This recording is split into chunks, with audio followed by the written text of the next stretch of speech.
تھوڑا سا وضاحت فرمائیے گا کہ ایک تو دینی جماعتوں نے آپ کو یہ ذمہ داری سونپی کہ جو ہے کہ اس اہم ایشو کے اوپر جو کمیٹی بنائے گی آپ کو اس کی ذمہ داری سونپی گئی، آپ کو مبارکباد پیش کرتے ہیں. اور دوسرا ایک تاثر یہ جو ایک تھا آپ کے بارے میں کہ آپ شاید حکومت کا اتحادی ہیں اور انہیں کی زبان میں بات کریں گے، لیکن آپ نے جو ہے وہ حکومت کو بھی جو ہے وہ مشکل میں ڈال دیا ہے. تو آج جو میٹنگ ہوئی کیا اس کا نکلا ہے جو متنازع شکیں تھی؟ تو آپ کا چونکہ بڑا واضح موقف تھا کہ کچھ دینی جماعتیں یہ کہتی ہیں کہ ہم اس بل کو یکسر مسترد کرتی ہیں، لیکن آپ نے بڑا متوازن جواب دیا کہ نہیں، سارے کو جو متنازع چیزیں ہیں ان متنازع ہیں کون کون سے اور اس پر کیا پیش رفت ہوئی ہے؟ بسم اللہ الرحمن الرحیم، نحمدہ و نصلی علی رسول الکریم. سب سے پہلے تو میں آپ کا شکریہ ادا کرنا ضروری سمجھتا ہوں. آپ تشریف لائے، آج کی یہ گفتگو ممکن ہوئی. دوسری ایک تھوڑے الفاظ کی تصحیح ہے، کریکشن ہے کہ دینی جماعتوں نے نام مجھے مقرر نہیں کیا، نام ریکمینڈ کیا تھا میرا، کیونکہ یہ گورنمنٹ کی اپوائنٹ کی ہوئی کمیٹی ہے. تو اس لحاظ سے وہ اس ریکمنڈیشن پہ جے یو آئی جماعت اسلامی اور دینی جو جماعتیں جو ہیں ان کی ریکمنڈیشن پہ گورنمنٹ نے اس کمیٹی کا چیئرمین یا کنوینر مجھے مقرر کیا ہے. تو جہاں تک ہے نا جی، پہلے میں اس بات کی طرف آتا ہوں جو آپ نے حکومت کے اتحادی ہونے کے حوالے سے کہی ہے. یہ آج کی بات نہیں ہے اور اس بل یا ایکٹ کے بارے میں ہمارا کوئی خصوصی موقف نہیں ہے. یہ شروع سے اتحادی ہونے کے باوجود ہماری سب سے پہلی ترجیح جو ہے نا وہ ہمارا دین ہے. اسلام جو ہے نا وہ سب سے پہلی ترجیح ہے، سب سے پہلی کنسیڈریشن ہے ہماری. میں اکثر کہا کرتا ہوں کہ ہماری جتنی بھی سیاسی سرگرمی، ہماری جو سیاست ہے نا اس کے دو میور ہیں، پیوٹس اس کے جو ہے نا وہ دو پیوٹس پہ چلتی ہے، دو میور ہیں اس کے، یا دو بنیادیں ہیں. ایک اسلام ہے جو ہمارا دین ہے، اور دوسرا پاکستان جو ہمارا عزیز از جان ملک ہے، وطن ہے. تو یہی ہم دیکھنے کی کوشش کرتے ہیں کہ کون سی چیز اور کون سی جماعت اور کون سا موقف وہ اسلام اور پاکستان کے موقع کے حق میں ہے اور ان کے قریب ہے اور ان کے فائدے میں ہے، مفاد میں ہے. تو اس کا ساتھ دیتے ہیں، اور جو اس کے ان دونوں میں سے کسی ایک کے منافی ہو، خلاف ہمیں نظر آئے، ہم اس کی مخالفت کرتے ہیں. اور اس سلسلے میں کہ کوئی تحفظات ہمارے نہیں ہیں اس مخالفت کے حوالے سے کہ جی فلاں کی کرنی ہے فلاں کی نہیں، مطلب ایشو ٹو ایشو ڈیسائیڈ کرتے ہیں. تو اس سے پہلے بھی موقع آ چکے ہیں، میں کہنے کا مقصد یہ ہے، اس سے پہلے بھی موقع آ چکے ہیں کہ یا تو کھل کر اختلاف کیا ہم نے حکومت کے ساتھ، اور اس میں پی ایم ایل این کی حکومت بھی شامل ہے، یا پی ایم ایل این کے ساتھ کہہ لیں ایز اے پارٹی، وہ گورنمنٹ میں ہے یا گورنمنٹ سے باہر ہے. اور یہ بھی ہے کہ بعض اوقات کھل کر کے خلاف کیا اور بعض اوقات ان کا یعنی ساتھ نہیں دیا کسی موقف میں، کسی جو ہم کتاب و سنت کے خلاف سمجھتے ہیں. یہ پہلا موقع نہیں ہے، پہلی بات تو یہ ہے. دوسرا یہ ہے کہ میں سمجھتا ہوں کہ بنیادی بات اس سلسلے میں یہی ہے، اور میں نے اس کا اظہار بھی کیا ہے کہ وزارتیں، ممبریاں اور عہدے سیاسی ہوں یا کسی قسم کے ہوں، وہ دین کے مقابلے میں، دینی ویلیوز کے مقابلے میں کسی بھی مسلمان کے لیے، میں صرف اپنی اور اپنی جماعت کی بات نہیں کرتا، کسی بھی مسلمان کے لیے کوئی حیثیت نہیں رکھتی. اور دنیا کے مقابلے میں مسلمان کے لیے آخرت اور دین یہ بہت زیادہ امپارٹنٹ ہے، بہت زیادہ. تو اس لیے یہ موقف حیران کن کسی کے لیے بھی نہیں ہونا چاہیے. اب آتے ہیں موجودہ جو صورتحال ہے اس بل پر جو پیش رفت ہو رہی ہے، جو غور ہو رہا ہے. کمیٹی بننے کے بعد ممبرز کو اطلاع دی گئی اور کوآرڈینیٹ چیئرمین یا کنوینر مجھے مقرر کیا ہے، لیکن حکومت کی طرف سے جس نے سب سے پہلے میرے ساتھ رابطہ کیا وہ سلمان صوفی ہیں، جو سینئر ایڈوائزر ہیں سی ایم کے لا اینڈ آرڈر کے لیے، امن و امان اور لا اینڈ آرڈر کے لیے جو ان کے سینئر ایڈوائزر ہیں، سلمان صوفی ان کا نام ہے. پہلے میرا ان سے تعارف نہیں ہے، حال ہی میں انہوں پتہ چلا کہ وہ سینئر ایڈوائزر ہیں، تو انہوں نے فونک رابطہ مجھ سے کیا اور یعنی ڈیٹ میٹنگ کی رکھنے کے حوالے سے کہ کون سی رکھنی چاہیے۔ وہ گزشتہ ہفتے رکھنا چاہتے تھے، لیکن اس میں کوئی مسائل تھے ممبرز کی طرف سے بشمول میری طرف سے کہ جو تاریخ انہوں نے سجیسٹ کی اس میں پارلیمنٹ کے جوائنٹ سیشن تھا، اور اس میں پی آئی اے کا بل اور اس طرح کوئی متنازع بل آنے تھے جن کے بارے میں اپوزیشن اور گورنمنٹ دونوں طرف سے کہا جا رہا تھا کہ جی حاضری کو یقینی بنائیں اور ضرور تشریف لائیں، ضرور آئیں، اس میں اجلاس میں ضرور شرکت کریں۔ تو اس لیے میں نے کہا کہ یہ دن چھوڑ دیں آپ، اس سے نیکسٹ مثال کے طور پہ وہ کہہ رہے تھے گزشتہ ہفتے منگل کا دن، تو سوموار منگل یہ 2 دن وہ بل کے لیے تھے۔ بعد میں وہ سمجھوتا ہو گیا، انڈرسٹینڈنگ ہو گئی گورنمنٹ اور اپوزیشن کی، اور وہ کاؤنٹ کی ضرورت پیش نہیں آئی ووٹنگ کی، تو اس لیے وہ، لیکن وہ خدشہ تو تھا، امکان تو تھا کہ کاؤنٹ ہوگا یا ووٹنگ ہوگی، تو اس لیے وہ سب لگے ہوئے تھے کہ ضرور حاضری یقینی بنائیں۔ تو میں نے کہا کہ منگل آپ نہ رکھیں، جمعرات رکھیں، اگر اس سے پہلے رکھیں جیسے بدھ رکھ لیں۔ تو انہوں نے کہا کہ جی میں سفر پر جا رہا ہوں، کسی کورس کے لیے جا رہا ہوں، یو ایس اے جا رہا ہوں، تو وہ اس لیے میں ہارورڈ یونیورسٹی میں کوئی کورس ہے تو اس کے لیے میں جا رہا ہوں، تو اس لیے پھر آؤں گا تو رکھ لیں گے۔ میں نے کہا یہ زیادتی ہے، یہ زیادتی ہوگی، اور اس طرح لٹکانا ہے اس کو، کیونکہ اس وقت عوام کے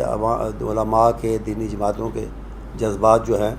وہ ایک پیک پر پہنچے ہوئے ہیں، اور اس کو لٹکانے سے اس کا غلط اثر ہوگا، اس کا میسج اچھا نہیں ہوگا۔ تو انہوں نے پھر کہا کہ اگر آپ کا اصرار ہے تو پھر آپ اگلے ہفتے، یعنی اگلے ہفتے سے مراد جس انہوں نے کہا یعنی آج اس ہفتے رکھ لیں، لیکن انہوں نے کہا کہ میں ویڈیو لنک سے وہاں جوائن کر لوں گا آپ کو، تو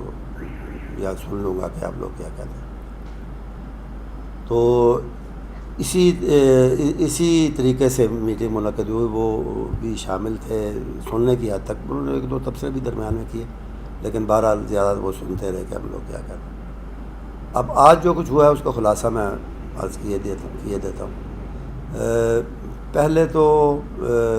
ایک ممبر نے یہ رائے دی کہ سب سے پہلے بریفنگ ہو، سیکرٹری ڈپٹی سیکرٹری لا تھے، سیکرٹری لا نے آنا تھا لیکن وہ نہیں آ سکتی کسی وجہ سے، تو ڈپٹی سیکرٹری لا یا سیکرٹری سوشل ویلفیئر، ان کی طرف سے بریفنگ ہو کہ ایکٹ ہے کیا۔ تو اس کی میں نے اجازت نہیں دی، میں نے کہا کہ اس کی ضرورت نہیں ہے، اجازت اس لیے نہیں دی کہ اس کی ضرورت نہیں، میں سمجھتا تھا، تو میں نے کہا کہ نہیں، اس کی یہ ہمیں اس سے سوائے اس کے کہ کچھ وقت ضائع ہو کچھ حاصل نہیں ہوگا، کیونکہ ایکٹ ہمارے سامنے ہم نے پڑھا ہوا بھی ہے، اور وہ بریفنگ دیں گے تو اس میں ٹائم لگے گا، اور انہوں نے کہا کہ تھے وہ علماء میں سے، لیکن بہرحال ان کی رائے تھی، انہوں نے کہا کہ جی وہ بہت سی باتیں تو اس سے کلیئر ہو جائیں گی بریفنگ سے۔ میں نے کہا ایسی کوئی بات نہیں ہے، جو کلیئر نہیں ہے وہ بھی ہم دیکھ رہے ہیں، جو کلیئر ہے وہ بھی دیکھ رہے ہیں، تو سامنے ہمارے پڑھا ہوا ہے، اس میں بریفنگ کی ضرورت نہیں۔ دوسری طرف بعض ممبرز کی یہ رائے تھی کہ اس کے ٹرمز آف ریفرنس جو ہیں کمیٹی کے TORs، وہ سب سے پہلے تو وہی قابل بحث ہیں اور قابل ترمیم ہیں، تو ان کے ہوتے ہوئے ہم کس طرح پروسیڈ کر سکتے ہیں۔ تو یہ ایک یعنی ابتدائی میں ایک جسے کہتے ہیں نا ایک جمود کا یا سٹیل میٹ کا، یا کیسے کہتے ہیں کہ رکاوٹ ابتدائی میں نظر آ رہی تھی کہ وہ کچھ 2 ممبرز نے کہا، نام نہیں میں لینا پسند کروں گا، لیکن بہرحال 2 ممبرز نے یہ کہا کہ جی ٹرمز آف ریفرنس ہی درست فریم نہیں کیے گئے، تو اس لیے ہم پروسیڈ کرنے کے لیے تیار نہیں۔ تو میں نے تھوڑا ان سے ریکویسٹ کی، تھوڑا سمجھانے کی کوشش کی کہ مقصد اس کمیٹی کا TOR سے بھی جو نظر آ رہا ہے، اور جو زبانی بات بھی ہوئی ہے، جس پس منظر میں یہ TORs بنے ہیں، وہ میٹنگ تھی جو ہم لوگوں کی CM پنجاب کے ساتھ ہوئی تھی، اور اس میں انہوں نے وضاحت کے ساتھ یہ کہا تھا کہ آپ لوگ جو کریں گے، تجویزیں دیں گے اسلام کے مطابق، سو اور کتاب و سنت کی تعلیمات کے مطابق بنانے کی کوشش کریں گے، اس کو ہم ایکسیپٹ کریں گے. اس کی روشنی میں یہ بنی. اور اس وقت بھی وزیر قانون نے، وزیر اعلیٰ دونوں نے یہ کہا تھا کہ یہ جو چیئرمین شپ یا کنوینر شپ کی بات ہے، انہوں نے کہا تھا کہ آپ ہی میں سے جو آپ پسند کریں گے وہ اس کا چیئرمین ہوگا. تو میں نے کہا کہ اس اسپرٹ کو لیں اور ان الفاظ کو لیں، تو ان کی روشنی میں ہم پروسیڈ کرتے ہیں، اپنی سجیشن دیتے ہیں. یہ ٹی او آرز ہمیں باندھ نہیں سکتے کہ جی اس کے اندر ہم رہیں. اس طرح کی کمیٹی نہیں ہے ہم ایک اپنی سوچ رکھنے والے لوگ ہیں. تو اس کے بعد ڈیسائیڈ یہ ہوا طریقہ کار کہ ایک ایک شق پر بات ہوگی، اور چھوٹی سے چھوٹی شق سے لے کر بڑی سے بڑی تک سب کی ریڈنگ ہوگی 1 by 1، اور ایک ایک پر بات ہوگی. اور جہاں جہاں کوئی چیز کتاب و سنت کے اور اسلام کی تعلیمات کے منافی ہے، اس کی نشاندہی کی جائے گی. تو آج ہم نے اس ایکٹ کے 4 سیکشنز کا جائزہ لیا ہے. 1 2 3 4 پہلے جو 4 ہیں ان کا جائزہ لیا ہے، ان کی تمام ذیلی شقوں کا جائزہ لیا ہے. اور اس میں سے کچھ جو زیادہ قابل بحث تھے، 4 شقوں کا مطلب یہ نہیں ہے کہ ان کی تمام کلاسز اور سب کلاسز کو مکمل طور پہ ہم نے اس کی چھان بین کر لی ہے. مطلب ان میں سے بعض چیزیں 2 یا 3 کہا جا سکتا ہے، 2-3 چیزیں جن پر زیادہ بحث ہونی ہے یا ہو سکتی ہے، ان کو ہم نے چھوڑا ہے. اور اس وجہ سے بھی چھوڑا ہے تو زیادہ بحث کا امکان تھا، اس وجہ سے بھی چھوڑا ہے کہ اس کا متبادل ہم بنا کے پیش کریں گے پہلے. یعنی ان کی متبادل عبارت جو ہے اسے فریم کر کے نیکسٹ میٹنگ میں وہ ہم رکھیں گے گورنمنٹ کے نمائندوں کے سامنے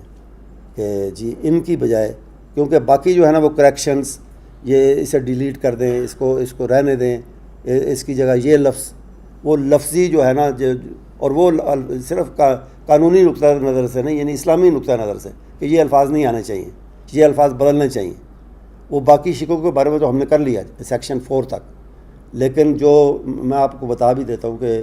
مثلا اس میں ایک بنیادی چیز ہے کہ وائلنس ہے کیا، تشدد ہے کیا. پھر یعنی یہ اس میں ہوتا ہے نا ڈیفینیشنز ہوتی ہیں، تعریفات ہوتی ہیں. ایکٹ جو بھی ایکٹ یا قانون شروع ہوتا ہے اس میں اس کا پریمبل ہوتا ہے، اس کے بعد اس کے جو جس کا نفاذ فوری طور پر ہوگا اور سارے صوبے پر ہوگا یا سارے ملک پر وغیرہ وغیرہ، یہ رسمی شقیں. اور اس کے بعد پھر تعریفات ہوتی ہیں، ڈیفینیشن ہوتی ہیں کہ اس ایکٹ میں فلاں لفظ سے یہ مراد ہے، فلاں لفظ سے یہ مراد ہے. تو وہ اس میں اہم جو چیز ہے وہ ہے وائلنس اور ڈومیسٹک وائلنس. ان کی تعریف کیا ہے اور کون سی جو ہے وہ قابل مواخذہ ہے اور کون سی قابل مواخذہ نہیں ہے. تو یہ ہے بنیادی باتوں میں سے ہے. اس ایکٹ کے حوالے سے جو ہمارا نقطہ نظر ہے اس میں یہ بنیادی بات ہے کہ تشدد کس چیز کو قرار دینا، کس کو نہیں قرار دینا، اور گھریلو تشدد میں کیا آتا ہے کیا نہیں آتا. تو یہ اس کا ہم نے یہ طے کیا کہ بجائے اس کے کہ اس پہ ان کے دیے ہوئے الفاظ پہ بحث کریں، ہم متبادل الفاظ تجویز کریں گے اور بتائیں گے کہ یہ تشدد جو ہے قابل مواخذہ ہے اور یہ قابل مواخذہ نہیں ہے. تو یہ آج کی ہماری کارروائی کا خلاصہ ہے. اس کے بعد یہ طے ہوا کہ ایک اور بات جو میں نے کہی تھی وہ یہ تھی کہ آپ کو پتہ ہے کہ معلوم ہے کہ وزیر قانون رانا ثناء اللہ نے بہت سے علماء کو، دینی جماعتوں کو، بہت سے افراد کو ان کے کہنے کے مطابق تقریباً 1100 خط انہوں نے لکھے ہیں، جن میں سے مجھے بھی ملا ہے کہ جی آپ بتائیں کہ اس میں کیا چیزیں اسلام کے خلاف ہیں، تو ہم انہیں دور کرنے کے لیے تیار ہیں. تو رانا ثناء اللہ نے میٹنگ میں، آج کی میٹنگ میں نہیں، بہت آج کی گزشتہ سی ایم کے ساتھ ہوئی، اس میں کہا تھا جی کہ 1100 تقریباً 1100 کو جن کو خط لکھا گیا ان میں سے 200 سے زائد، اس طرح انہوں نے کہا تھا 200 سے زائد افراد یا جماعتوں نے ہمیں جواب دیا ہے. تو اس وقت کی بات ہے، اب ہو سکتا ہے اس میں اس تعداد میں اضافہ ہوا ہو. تو ایک بات جس کی آج میں نے ڈائریکشن دی ہے وہ یہ تھی کہ جو جوابات آئے ہیں ان کو آپ کمپائل کریں، کنسالیڈیٹ کریں، ایک جگہ پہ کریں، اور ان میں جو ریپیٹیشن اور تکرار ہے اس کو حذف کریں. اور کیونکہ ہو سکتا ہے میں نے بھی ایک بات لکھی ہو، آپ نے بھی لکھی ہو، انہوں نے بھی، کسی اور نے بھی لکھی ہو، تو وہ تکرار اور ریپیٹیشن کو حذف کر دیں اور ایک کنسالیڈیٹڈ شکل میں اس کا جو ہے خلاصہ وہ ہمیں پرووائڈ کریں، تاکہ اس سے ہمیں گائیڈنس بھی ملے، ہماری سوچ کو رہنمائی بھی ملے اور اس سے ہم فائدہ بھی اٹھا سکیں۔ تو انہوں نے کہا کہ ٹھیک ہے، اگلی میٹنگ کا ہم ایسا کریں گے، اور اگلی میٹنگ جو ہے وہ عنقریب ہوگی، چونکہ وہ سینئر لا ایڈوائزر جو ہیں وہ بھی جلدی آنے والے ہیں۔ انہوں نے کہا تھا کہ بڑا شارٹ کورس ہے، 15-20 دن کا شاید، تو وہ آج آنے والے ہیں۔ آج ان سے بات ہوئی ہے اس موضوع پہ بھی کہ کب تک آئیں گے۔ کل انہوں نے کہا کہ ہفتے تک میں آ جاؤں گا، اس وقت انہوں نے کہا تھا کہ 15 دن تقریباً لگیں گے، تو انہوں نے کہا ہفتے 10 دن تک میں آ جاؤں گا۔ تو وہ آ جائیں گے تو وہ پھر میٹنگ رکھیں گے۔ ہم نے ایک تجویز یہ بھی دی ہے کہ کچھ ممبران کی خواہش تھی جو دور سے آئے تھے، ہمارے ایک ممبر سینئر ایڈوکیٹ ہیں سپریم کورٹ کے، اور سپریم کورٹ بار کے پریزیڈنٹ بھی رہے ہیں، کامران مرتضیٰ، سینیٹر بھی رہے ہیں، ہمارے ساتھ سینیٹر بھی رہے ہیں پہلے۔ تو انہوں نے کہا تھا کہ اسلام آباد میں بھی میٹنگ رکھیں، تو ہم نے کہا جو پنجاب کے متعلق معاملہ ہے اور یہاں کے گورنمنٹ سائڈ سے بھی لوگوں نے شرکت کرنی ہے، تو کوشش کریں کہ لاہور ہی میں میٹنگز ہوں۔ لیکن ایک تجویز ان کی اور تھی کہ کوئی سیٹرڈے ہفتے کا دن ہو اور بے شک 2 سیشن ہوں، صبح کا شام تک بیٹھے رہیں، اور رات کے تک بیٹھنا پڑتا ہے یا شام تک بیٹھے رہیں، اور وہ اس کو جہاں تک ہو سکتا ہے اس میں ذرا پروگریس جلدی کرنے کی کوشش کریں۔ تو یہ تجویز بھی آئی ہے، اور میں نے بھی اس پہ کہا ہے، گورنمنٹ سائٹ کو یہ کہا ہے کہ آپ اس پہ آتے ہیں سینئر لا ایڈوائزر، تو ان سے بات کر کے ایک لمبا سیشن رکھیں تاکہ اس میں ہم جلدی کو پیش رفت کر سکیں۔ سر آپ کے ساتھ جو جماعتیں، جس میں جماعت اسلامی کے بھی نمائندے شامل ہیں، JUIL بھی شامل ہیں، ان کا وہ موقف آتا رہا ہے، وہ کہتے ہیں کہ ہم اس بل کو جو ہے وہ یکسر مسترد کرتے ہیں۔ آپ کی طرف سے یہ کہا جاتا رہے کہ جو اس کی جی تو اس پر آپ آپس میں تو یہ ابتدا میں تھا نا جی، ابتدا میں تو ایسا ہی تھا، بلکہ CM والی میٹنگ میں مولانا فضل الرحمان نے یہ کہا تھا، بلکہ میٹنگ شروع ہونے سے پہلے مجھے بھی انہوں نے کہا کہ ہم تو اسے یکسر مسترد کرنا چاہتے ہیں، اور ان کے کہنے کا مطلب یہ تھا کہ میں بھی اس موقع کے ساتھ میں ان کا ساتھ دوں۔ لیکن میری اپنی سوچ تھی، تو مجھے یہ بھی پتہ تھا کہ یہ موقف ہم اپنائیں گے نا تو یہ گورنمنٹ سائڈ اور کوئی سیکولر سوچ والے لوگ وہ اسے اچھا موقف نہیں سمجھیں گے، کیونکہ یہ بھی تو دیکھنا پڑتا ہے نا کہ دوسری سائڈ کا رد عمل کیا ہے یا کیا ہو سکتا ہے۔ تو مجھے نظر آ رہا تھا کہ اگر ہم یہ کہیں گے کہ جی ہم یکسر مسترد کرتے ہیں، اور یا اس کا ہم متبادل کو مکمل متبادل دیتے ہیں، تو یہ کہیں گے کہ جی پھر یہ تو ٹھیک نہیں۔ بہرحال پھر وہ CM نے اور وزیر قانون نے اور دوسرے لوگوں نے کہا کہ مولانا آپ تو بات چیت کے آدمی ہیں اور جمہوری آدمی ہیں اور فلاں آدمی ہیں، تو آپ نے تو پہلی مرتبہ عجیب بات کی آج کے، تو اس پہ انہوں نے بڑا رد عمل دیا۔ تو میں نے پھر یہی کہا کہ درست طریقہ کار، کیونکہ اس میں اس کو ہم یکسر بدلا بھی سکتے ہیں، اپنی تجاویز، سفارشات یا فیصلے جو ہیں ہمارے اس میں یکسر بدلا سکتے ہیں۔ بات وہاں بھی آ سکتی ہے کہ جی ہم نے اس کو مسترد کرتے ہیں، کہے بغیر، یعنی مسترد کے الفاظ استعمال کیے بغیر بھی ہم اسے مسترد کر سکتے ہیں، کہ مکمل طور پر کہیں کہ نہیں جی یہ اس کی جگہ یہ، اس کی جگہ یہ، اس کی جگہ یہ، لیکن اس کی ضرورت نہیں ہے۔ مطلب کہ بہت سی چیزیں تو فارمل ہوتی ہیں نا، اس میں ایسی ہوتی ہیں جو قانون کے، کسی بھی قانون کے جو تقاضے ہیں ان کے مطابق الفاظ اس میں آ جاتے ہیں۔ تو بہرحال وہ اس خلاصہ یہ ہے میری بات کا کہ یہ یوں سمجھنا چاہیے کہ یہ ان کا ابتدائی موقف تھا، جیسے آپ نے کہا JUI کا، جماعت اسلامی کا، کہ جی ہم یکسر مسترد کرتے ہیں۔ اب اگر موجودہ موقع بھی ان کا یہ ہو تو پھر تو وہ ڈسکشن میں آئے ہی نا،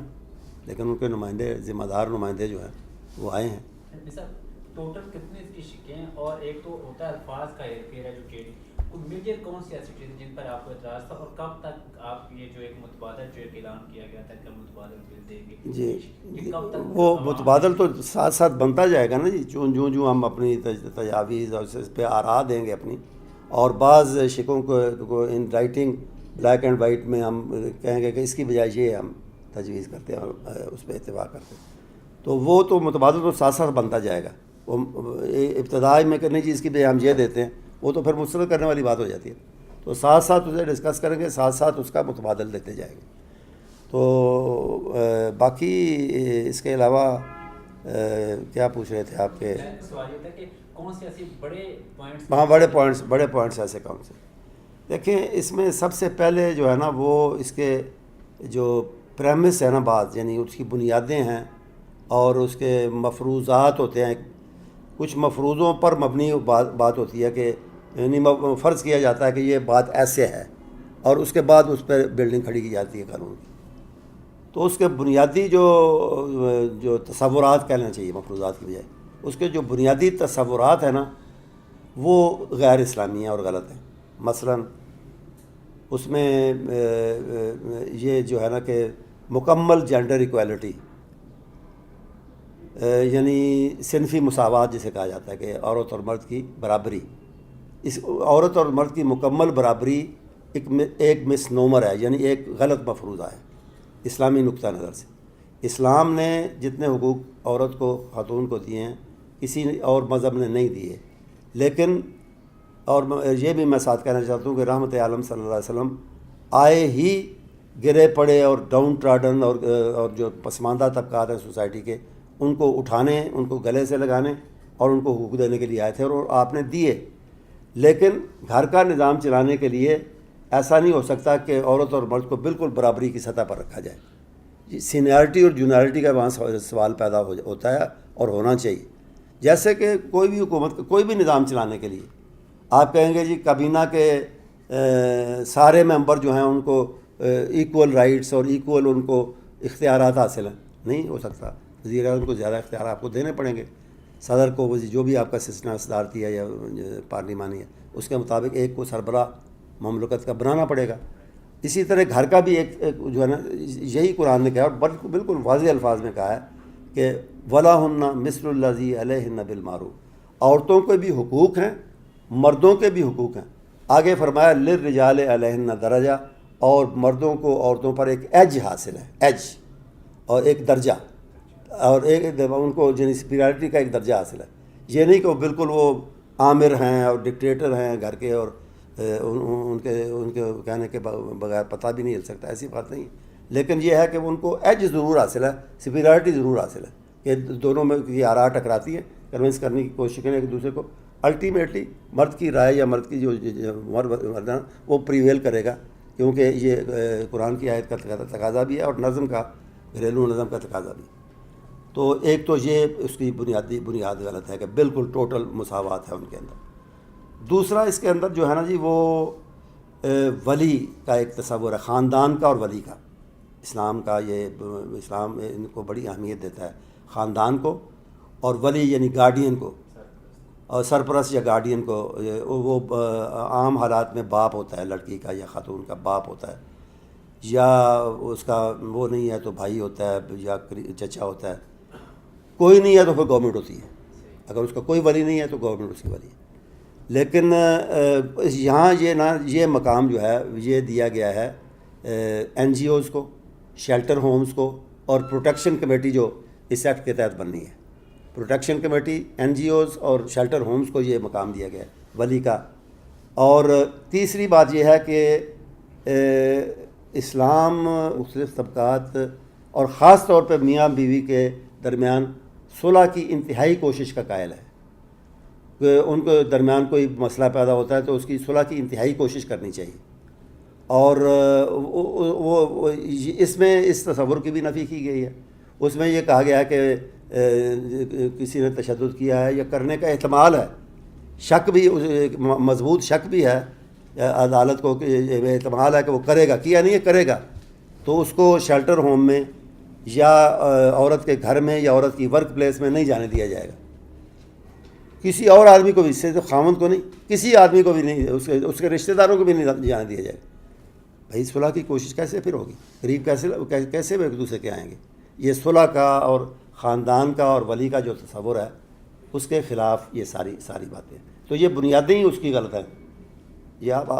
وہاں بھی آج ہم نے بات کی ہے، اور یہ تو بنیادیں. اس کے بعد پھر یہ ہے کہ